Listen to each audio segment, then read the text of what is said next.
Ledger அக்கௌண்ட்டோட example பார்க்கலாம். Example number 1. June 1, Ravi started business with cash rupees 50,000. June 4, purchased furniture by paying cash rupees 6,000. 7, purchased machinery on credit from Ram rupees 10,000. On 10, brought goods for cash rupees 4,000. So இதுக்கு Journal entries எப்படி எழுதுவோம் பார்த்தீங்கன்னா, date, particulars, ledger folio, debit, credit.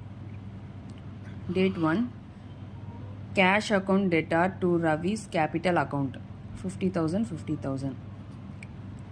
Date 4, narration, start business with capital. On date 4, furniture account debtor to cash account 6,000 6,000. Narration, brought furniture for cash.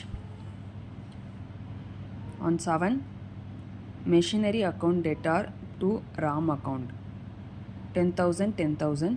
Narration, brought machinery on credit. On 10, purchase account debtor to cash account 4,000 4,000. So இப்போ இதுக்கான இந்த என்ட்ரிஸ்க்கு ledger எப்படி போடுறோன்னு பார்க்கலாம். So first cash account, இது debtor side, இது creditor side. Date, particular, ledger folio, amount. இங்கே அதே மாதிரி தான், date, particular, ledger folio, amount. So first cash account. Cash account debtor to Ravi's capital account. So to Ravi's capital account debit சைடில் போடணும், debtor சைடில் போடணும். To Ravi's capital account 50,000. So வேறு எங்கெல்லாம் கேஷ் இன்வால்வ் ஆயிருக்குன்னு பாருங்கள். செகண்ட் என்ட்ரியில் furniture account debtor to cash account. So by furniture account rupees 6,000. அடுத்தது on 10, purchase account debtor to cash account rupees 4,000. So by purchase account rupees 4,000.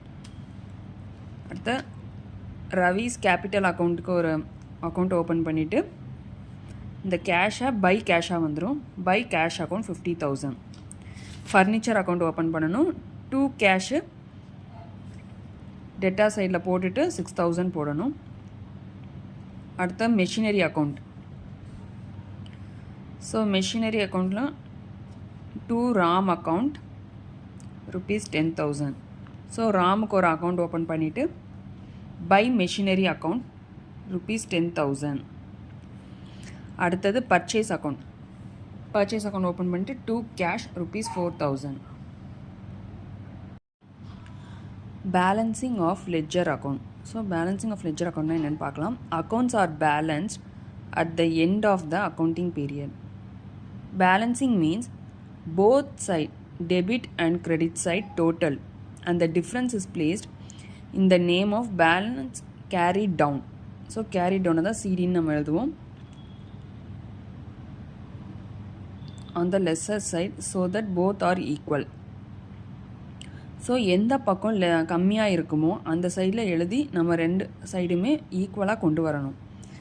So if debit is more than credit, the difference is placed on the credit. எப்படி போடணும்னா by balance carried down. If credit is more than debit, the difference is placed on the debit as to balance carried down.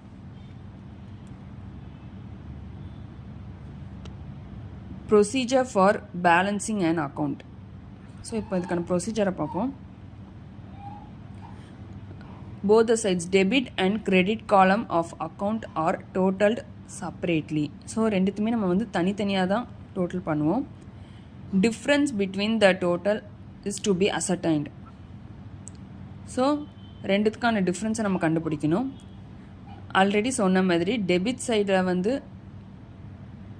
அதிகமாக இருந்தால் credit சைடில் by balance carry டவுன்னு போடணும். அதே மாதிரி credit சைடில் அதிகமாக இருந்தால் டெபிட் சைடில் டூ பேலன்ஸ் கேரி டவுன்னு போட்டு எழுதணும்.